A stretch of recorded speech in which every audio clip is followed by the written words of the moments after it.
Okay, I was talking for a certain amount of time and then I realized I forgot to unmute. Anyway, so this is exactly where we stopped in our last lecture. And if you remember, we were trying to classify public goods now from a different dimension, the marginal cost of use and the ease of exclusion. And if you remember, we had certain discussion, clarificative discussion when we ended our last lecture. And we said, yeah, there are goods which are public, locally provided, so local public goods, and there are global public goods. Now, if you understand, when it comes to global public goods, we need collective action.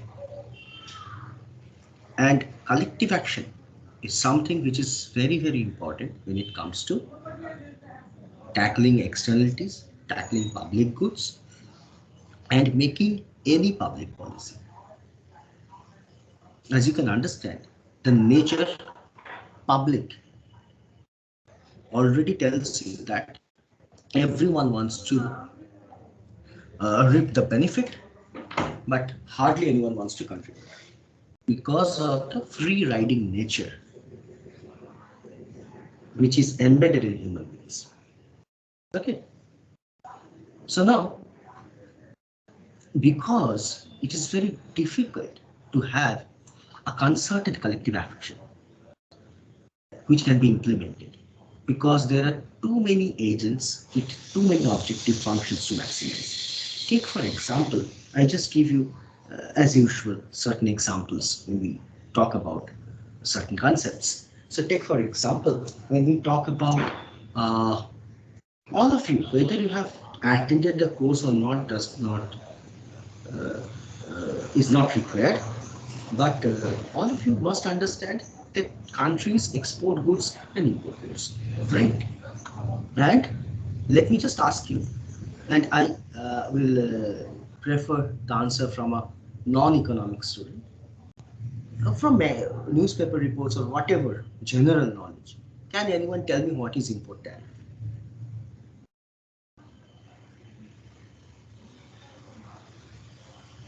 What is import tariff? Have you heard of it? So it's a tax the government imposes on any goods that are coming into the country that have been manufactured in another place. Okay, so now the question is open to everyone. What are the two main reasons for imposing import tax? General knowledge question, conceptual, just from your concept, whatever you might have. Protection of local producers. One, two,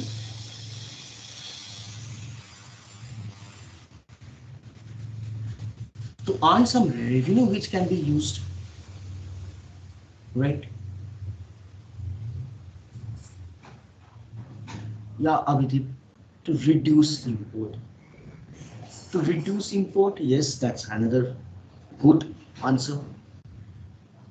So now, take for example, the government decides to impose tariff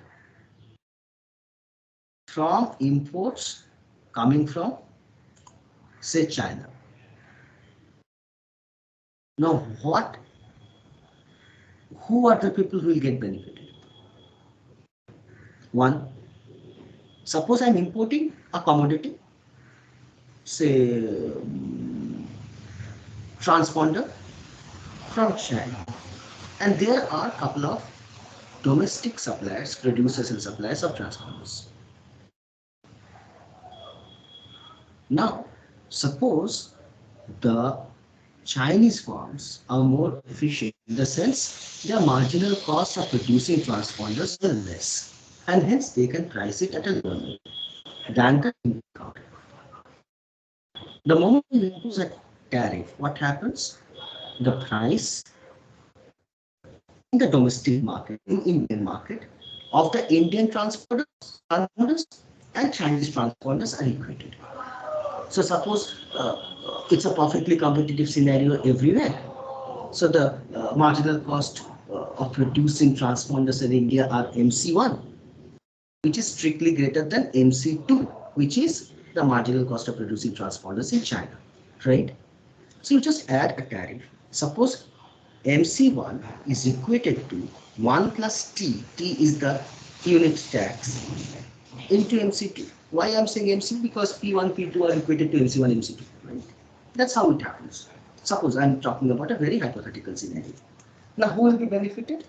Obviously, the inefficient Indian producers of transponders. So they will obviously go, if required, that or they will support the decision of imposing tariff on imports from China. Who from Indian side will contest it?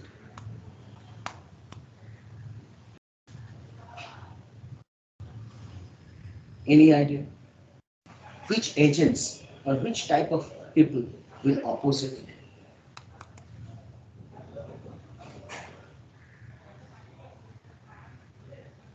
Just think, it's simple, very simple. And it's very relevant to the course. So I'm not giving an irrelevant or out of the box example. So those who would oppose it would be the companies that are doing the importing, like the companies just that import and sell it in an Indian market. Mm, suppose they are neither better off nor worse off, right? Because they are having the same, getting the same price even after tax. So let's ignore them for the time being. But think those Indian manufacturers who are using transponders as inputs to the production. For them, cost of raw material will go up. They will oppose. Now, think a little bit out of the box. If I impose tariff from Chinese imports, then China will retaliate. They will impose in that goods which are exported from India to China. So the exporters of those Indian goods will oppose. Now think this tariff revenue generated is used to build the infrastructure of an SEZ.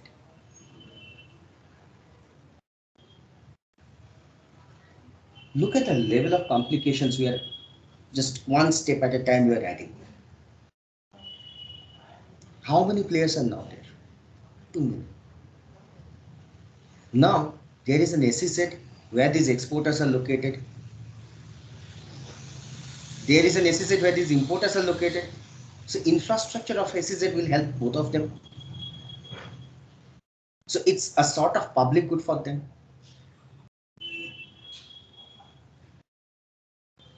Now the government declares I will impose, we are importing a lot from China.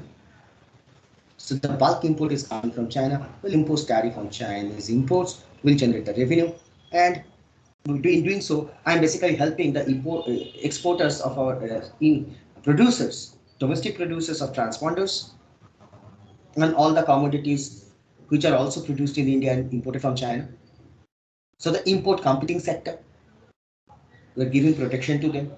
Yes, we're also generating revenue with which we will build structure of this SEZ. Now think how many type of people, how many objective functions, how many conflicting objectives. And we're talking about financing a public property. And hence, even in this very simple domestic example, where I'm just talking about a country, I'm talking about local public good, which is SEZ located supposed in the Gulf of Kutch. Even then, getting a majority decision is contingent upon how many people who are supporting it, but we are ignoring how many people are opposing it because of their conflicting interests. And why these things are important? Because if an exporter thinks that after imposition of tariff, he will lose all the competitiveness in Chinese market, he might pull himself out of this exporting business act altogether. He just become a local producer, domestic producer, producing for the domestic market, not exporting at all.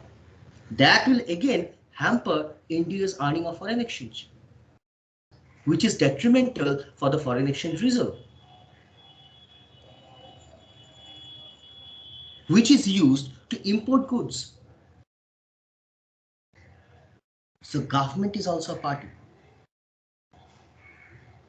And now think of the collective action you require in a small example like this. Now when it comes to a global public good, all the nations with different national welfare functions. We have talked about social welfare function. We have seen even with two people it's so difficult to construct. And now I have multiple nations. Though I am getting affected because we live in a global village, everyone is getting affected with cyber crimes. Everyone is getting affected with ozone layer depletion. Everyone is against global warming, but when it comes to collective action, it is failing. Since 2005, 1997, under the United Nations framework, all the countries started with something what you call a Kyoto Protocol. It is known as Kyoto Protocol because that was a set of guidelines meant to reduce greenhouse emissions. 170 countries signed, more than 170 countries, 171, 172 countries signed. US pulled off. It was extended till 2012. It was initially signed in 1997. Implementation started from 2005.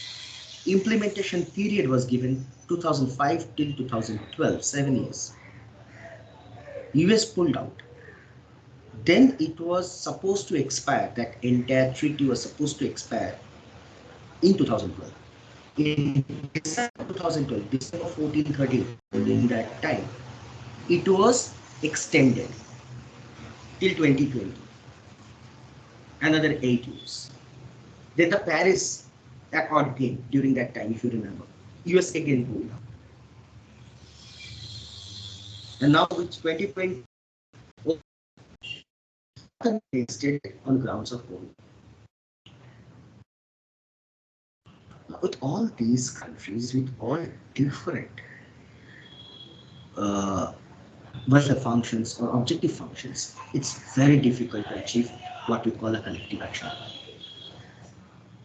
But given we're living in a global village, we're all getting affected. We are getting affected more as days are rolling out. So remember, when we say that when I try to provide a public good, I had these two new dimensions.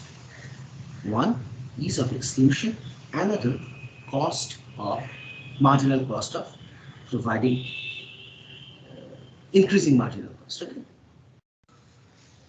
Now, when we say that a publicly provided private good, we mean that the marginal cost which is associated to be supplied with one additional unit is very large. Take for example, education, healthcare. These we call publicly provided private goods. Why private goods? The healthcare that you receive is received only by, correct? If it is given to you, suppose there is one vaccine, if it is given to you, I cannot take it. So there is a rivalry in consumption. Now, also, I have to think the ease. I'm not talking about whether you should do it, but the level of execution can be very high, can be easily implemented. Just pay the for the facility and do not pay. Just like it goes. But think if we double the enrollment, the cost of providing education will approximately double. Healthcare, these things will go up.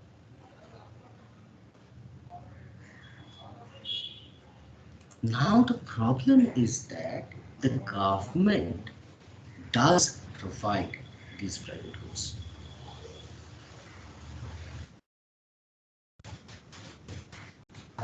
Now one might ask me, how will you classify the healthcare received in a government hospital where everything is free? It is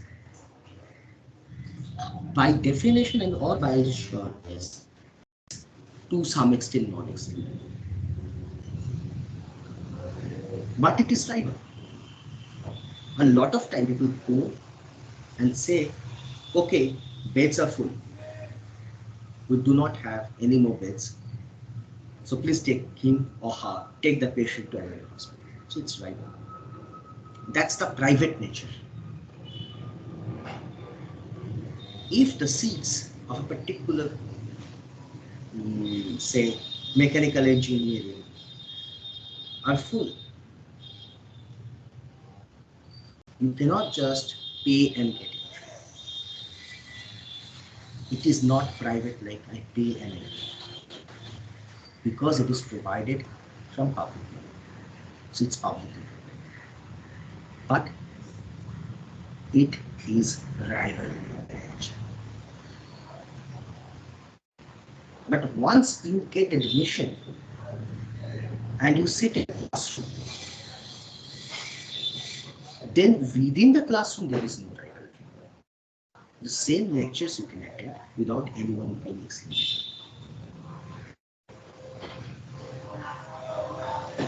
So there is a little difference between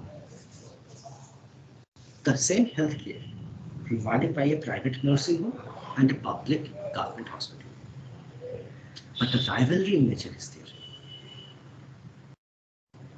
Excludability is absolutely high in the private sector, relatively low in the public sector. Right?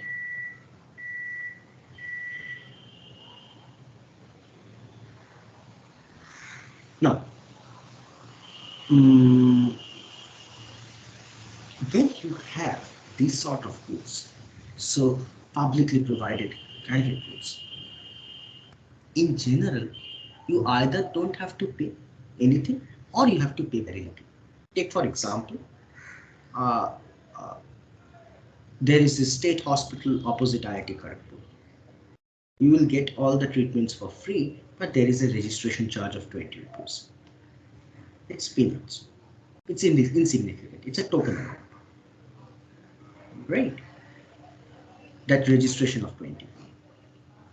Now the question is, once, and sometimes you get something like that, the purified water that comes to you free of cost. You have to pay water charges like 35 rupees a month, which is again peanut. Now when you have these goods, the problem is there. The marginal cost of supply is high, it's significant. But people have to pay either zero or some paltry amount, which is insignificant. So let's assume they don't have to pay. Now this is the problem because they will tend to overuse that resource. What would have been the optimal consumption? Marginal cost equated to marginal benefit. Right. But given the marginal cost is delinked from the price you pay because you do not pay anything, you tend to overuse it till the point when marginal benefit becomes zero. Suppose I'm talking about drinking water. Suppose the marginal cost, marginal benefit thing should cross at a quantity like 6 liters drinking water per person a day.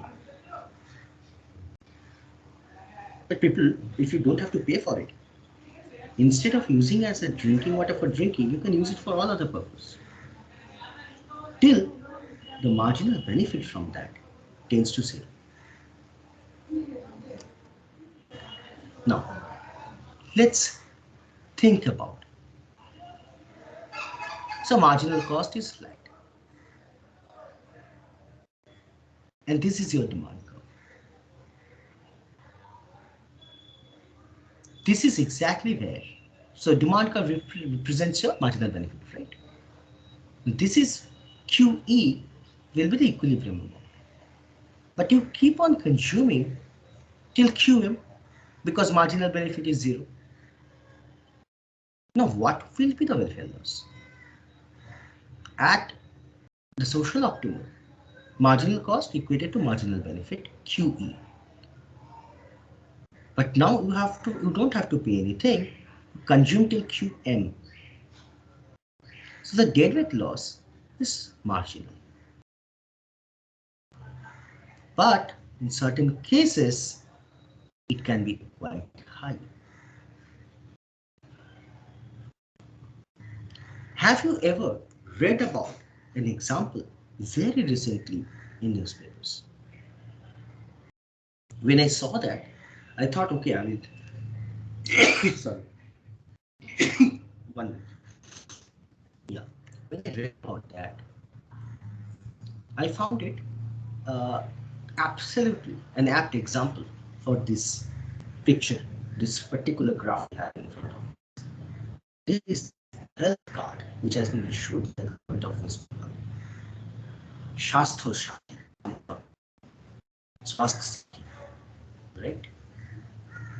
Now the question is, every person having that card, it is obviously meant for people who are either unemployed or below a particular financial eligibility conditions are there. Okay, government officials are not eligible because they have ensured income, and those are things. So there is an eligibility, but it's meant mostly to the poorer sections of the society. Absolutely apt in the target, no problem. Now the thing is upper cap till 5 lakh rupees of treatment, it will be free once you have that card. From the development perspective, absolutely brilliant. From efficiency perspective, disaster. Why? The moment these people, particularly cancer patients, used it, the 5 lakh rupees like vanished like anything.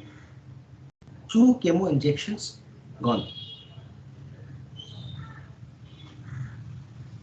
Now the question is, now that the government can give anything more because 5 lakh copper cap has been exhausted.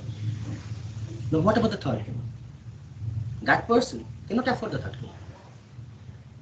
So and suppose you need at least 3 chemo injections so that your treatment is over.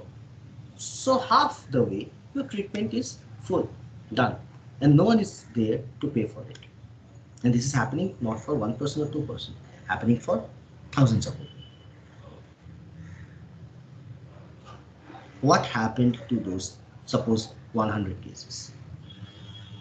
All those 100 people, from the development perspective, got free healthcare service from the government to the tune of 5 lakh rupees each. But that treatment was not covered.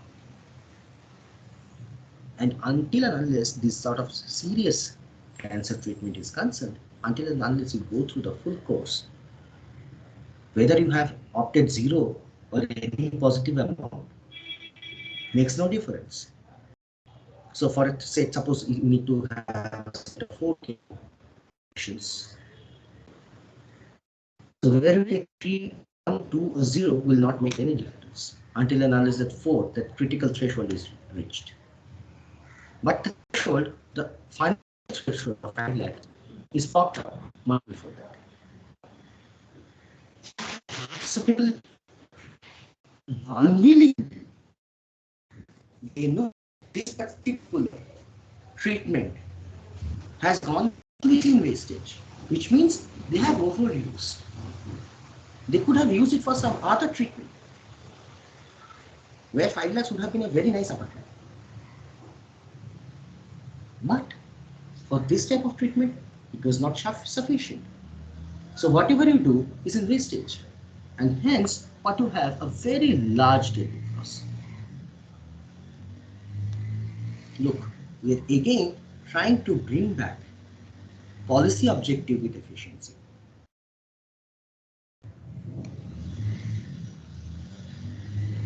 Now, what we do, how to measure this loss? It's very simple. If you can find out QM, QM is the quantity for where marginal benefit is equal to 0. QE, where marginal benefit is equal to marginal cost. Right? If you have the marginal benefit curve, you know the marginal cost curve, and then you can solve these things. But the difference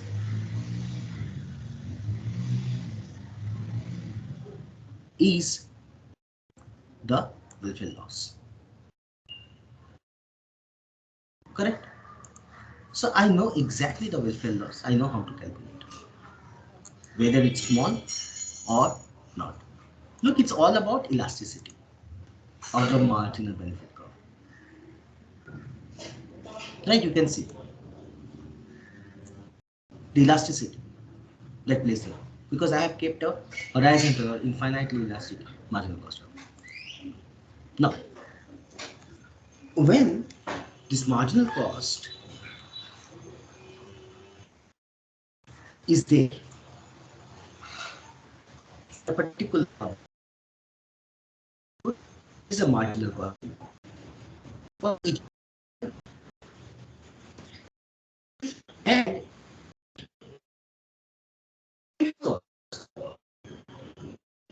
of maintaining the price system is high. So it will be efficient to provide the good publicly and finance it through general taxation. Why? Because otherwise, if you leave it to the private market, it will not at all be provided. Because of that externality, the marginal benefit that you are getting might reflect the social good. In all cases, when talking the public policy reflects the aggregate marginal benefit of a particular cohort for whom this particular good is being targeted. And there are externalities. So if there are in a particular spot who cannot afford private electricity, putting a mercury lamp will help all of them. And they will overuse it. But still, they will get a light. And the idea from the equitable point of view is provided.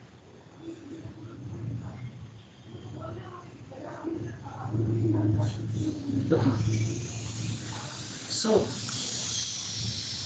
take for example, a particular good whose marginal cost of production is C. Now, this particular good when being provided, there is a transaction cost,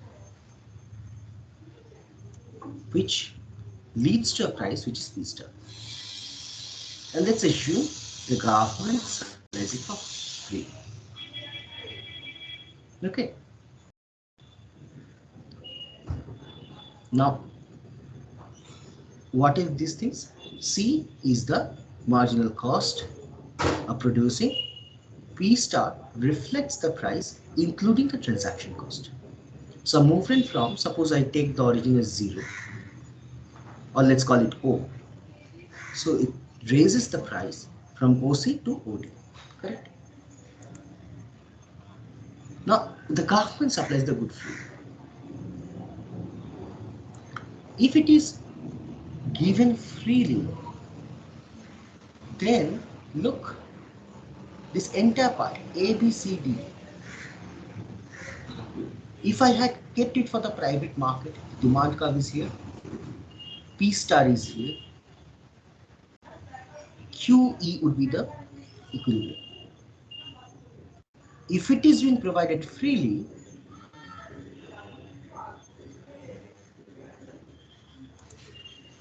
what will happen?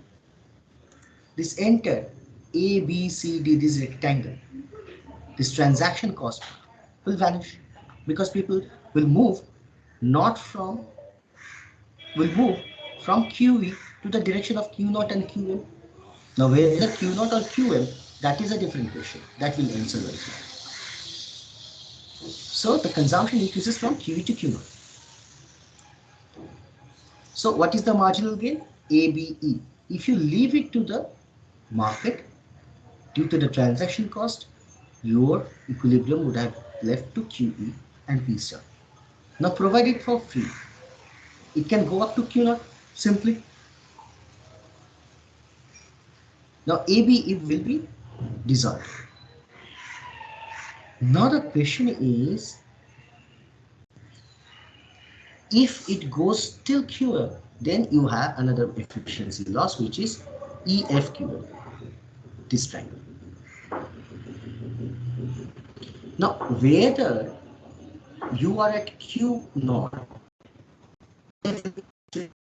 for everyone, no loss from calculation cost, this entire shaded area, APE, that efficiency loss will not be there.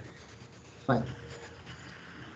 But QE, Q0 to Q1, you again have this overconsumption and you have a debit loss.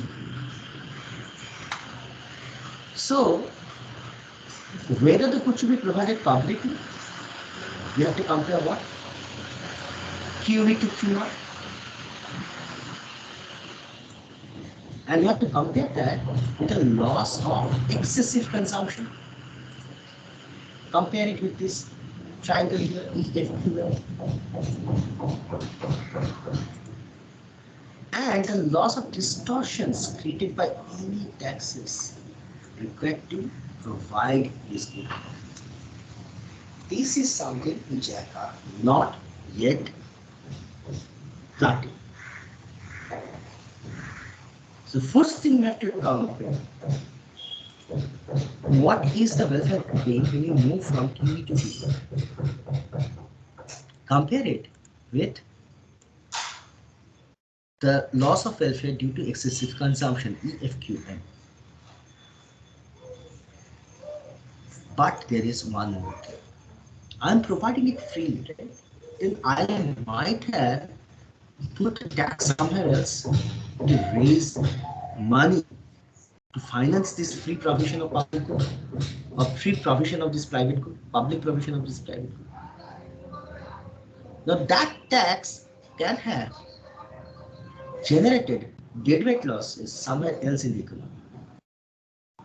Some distortions are generated somewhere else. That has also to be calculated.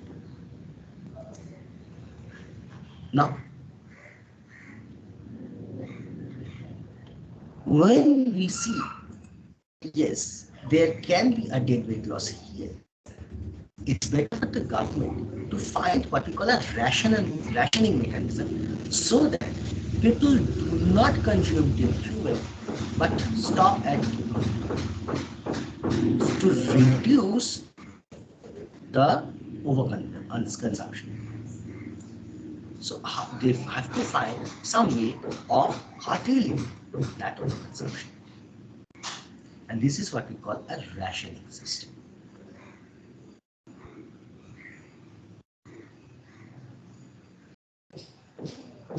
Take for example, primary education, not secondary or higher. Basic health services.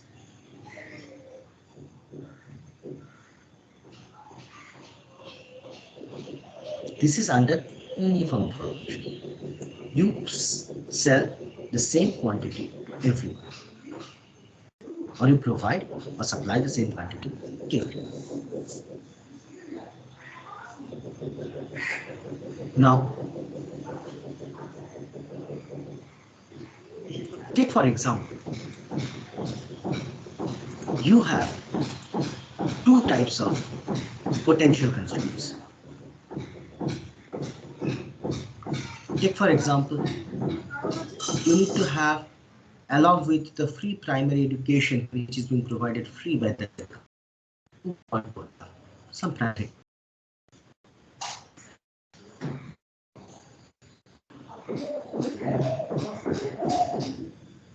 Now, suppose that is used when I go for uniform provision, so everyone provided with the same amount of the public good. Then what happens? Depending on the different markers, different type of individuals. For some, it will be over provision. Yes. So your Yes. voice is breaking a lot. Voice is breaking a lot. So, This is something. What can I?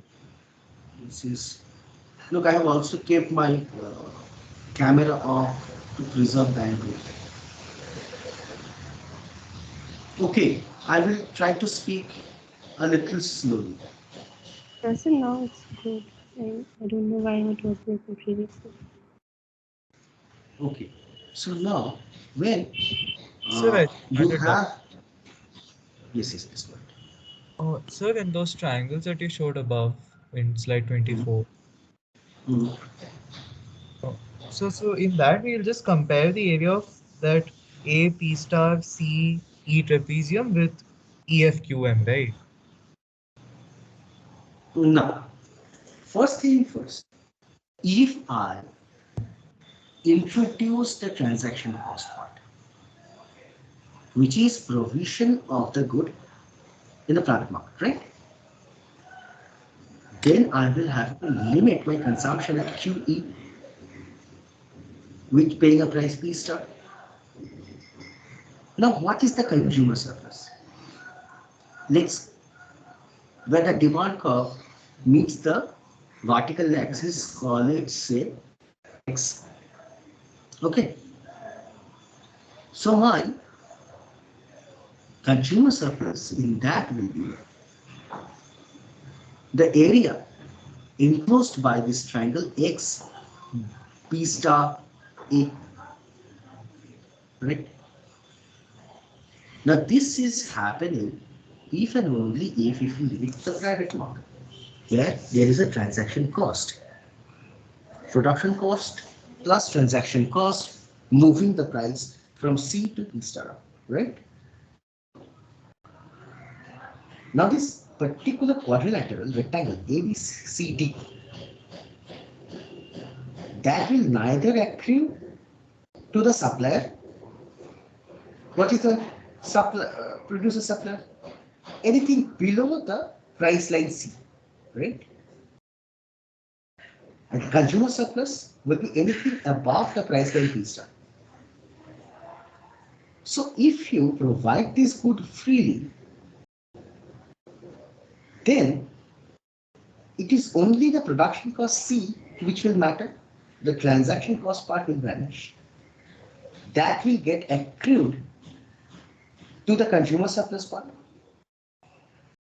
Remember, when we are measuring benefit and cost, we use this surplus and deadweight loss, those things as a measurement criteria, right? Now look, when you are at QE, you are consuming QE, paying P star. The supplier is providing QE but getting C. This A, B, C, D, this part is a loss, I will say economic loss due to transaction costs. The moment you put it in the market, you accrue this transaction cost. The moment you provide it freely, does not create a market for it. You move from QE to Q naught. So over and above the transaction cost which vanishes, the triangle ABE also gets added to consumer surplus. This much I am absolutely sure. What if the consumption tends to overconsumption and people continue consuming till QN? Then there will be a welfare loss to the triangle EFQL. Now, whether to provide it or not, you have to calculate two things. One, the transaction cost rectangle. Then this added consumer surplus ABE. These are the positive things, the gains, economic gains. Now, what if people overconsume and go to QM? UFQM, that is a loss. That has to be compared with this gain. Another thing which is not a part of this particular graph, that has also to be taken into consideration. That is, I am providing this good for free. So what is the cost that has been generated? Either C into QM or C into Q naught, depending on whether you are at E or at F, right? Now I am saying I am providing this part free to the consumers. I'm not charging the consumers this part. Then I am financing it from some other taxation.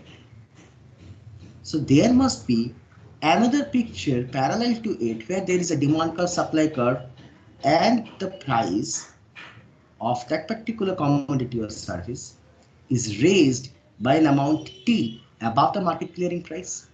So there are deadweight losses from that. Take for example, let me try to insert one graph, small graph here. Parallelly I'm trying to draw, okay?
Now the price which is being charged. So the vertical difference between the market clearing price and this price is the tax rate. And you can see the deadweight loss coming out of it. A triangle here. With this taxation, I'm providing this good for free. So I have to consider this deadweight loss as well.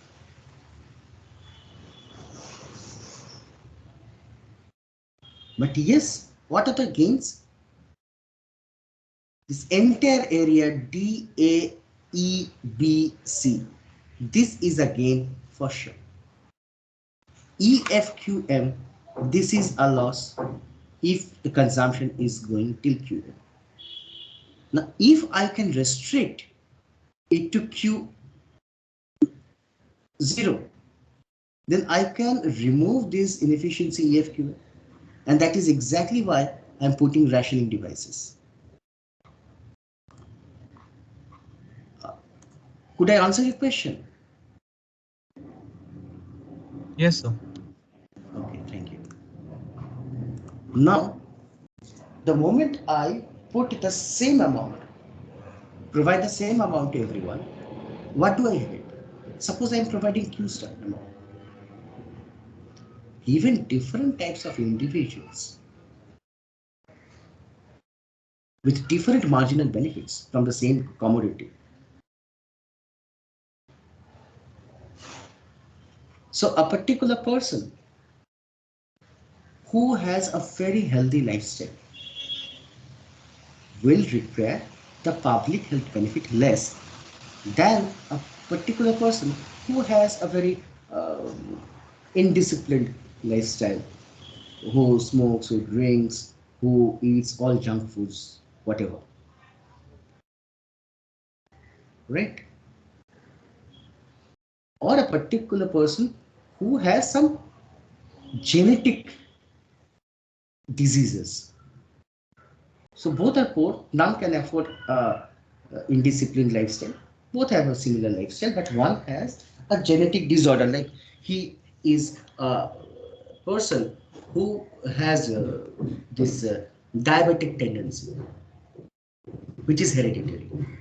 Another person who does not have that. So who will value this public health support system more? The person having the diabetic tendency. So for that person, Q1 would have been the optimal, but he's getting Q star, so it's undersupplied for him. For the absolutely healthy person, Q2 would have been the better. His requirement was Q2, but he's getting Q star. So some gets more than the efficient level, some gets less than the efficient level. So there is a distributional aspect to it as well. The third method of rationing is you provide the code free, do not charge money, but you have to pay in the cost of eating them. So, take for example, if you have willingness to pay, or if it is that much urgent that you cannot wait in the queue, you will go to a private doctor or a private nursing home. And that is one ration.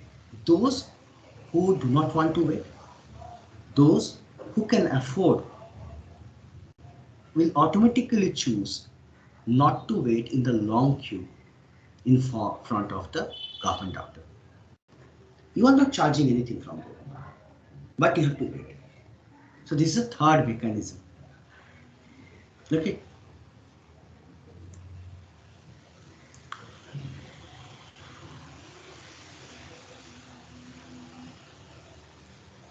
So basically, it is you self-select. You provide as a government, you provide it free, but the consumers will self-select depending on the time you have to spend. In fact, one more example, I'll just put it here.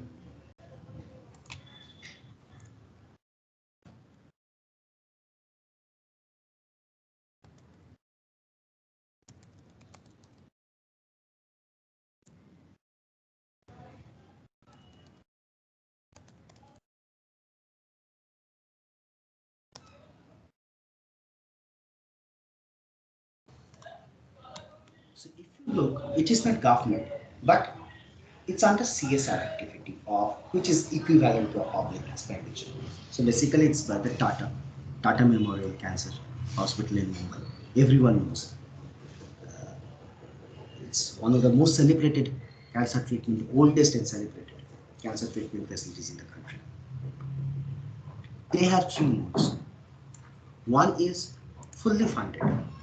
There you have to wait indefinitely. One is fully paid. There you won't have to wait. And there is also a middle way. Some portion will be free, some portion you have to pay. Particularly, diagnosis part, you have to pay. Medicines and those things are free. So look, you self-select in terms of time. You can select. Okay, so yeah, it's already 12:58. So let me stop here today. We'll continue and try to complete it. So if you have any further questions, any other doubt regarding today's part, please go ahead.